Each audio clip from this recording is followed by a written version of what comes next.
ভাই আজকেও কি অনবদ্য ম্যাচ খেলে গেল সঞ্জু স্যামসন। 46 বলে 89 রান করে দিয়েছে আজকেও। গত ম্যাচে 89 রান করেছিল, আজকে 89। সবাই আশা করেছিল যে আজকে ফাইনাল ম্যাচে সঞ্জু স্যামসন 100 রান করুক, সেঞ্চুরি করুক, কিন্তু সেটা হলো না। আনফর্চুনেটলি 46 বলে 89 করে তিনি আউট গেছেন। কিন্তু তিনি খুব দুর্দান্ত খেলা করেছেন আজকে, এত সুন্দর খেলেছেন, মানে আনএক্সপেক্টেড।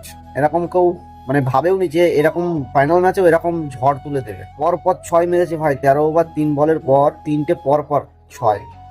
আর 6 তো মানে সর্বাধিক 6-এর লিস্টে প্রথম স্থান অধিকার করেছে, 24টা 6। আর ওয়ার্ল্ড কাপে বিরাট কোহলির রেকর্ড 77 রান, মানে হাইয়েস্ট রান ওয়ার্ল্ড কাপে, সেটাকেও বিট করে দিয়েছে, সেটাকেও ভেঙে দিয়েছে। মানে সত্যি অতীতে যেগুলো করতে পারিনি স্যামসন, সমস্ত কিছু এই পরপর 3টে ম্যাচে করে নিয়েছে, সবার জবাব দিয়ে দিয়েছে। এবং শুধু স্যামসনের কথাই বললে হবে না, আজকে অভিষেক শর্মা যেভাবে শুরু করেছিল সেই জন্যই ভারত অনেকটা এগিয়ে গেছে আজকের ম্যাচে।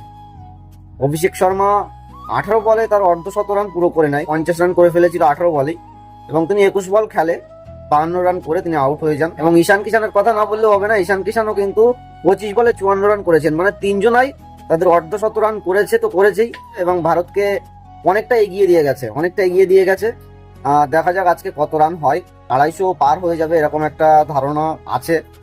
তিনজনা খুব ভালো খেলা করে গেছে, কোনো কথা হবে না জাস্ট। আর সঞ্জু স্যামসন তো স্পেশাল সঞ্জু স্যামসন। এখন আগে কি হয় সেটাই দেখার, কারণ নরেন্দ্র মোদী স্টেডিয়াম, যে স্টেডিয়ামে খেলাটি হচ্ছে আজকের, এই স্টেডিয়ামে ভারত কিন্তু গতবার ফাইনাল হেরে গেছিল। তো সেরকম কিছু যেন না হয়, এমনটাই আমরা সবাই প্রে করবো, যাতে ভারত এই ম্যাচটা, এই ওয়ার্ল্ড কাপটা জেতে। নরেন্দ্র মোদী স্টেডিয়ামে খেলা করলে ভারত হেরে যায়, এই একটা মানে মিথ এর থেকে বেরিয়ে আসতে পারে। ভারতীয় টিম 20 ওভারে 5 উইকেট হারিয়ে 255 রান করেছে।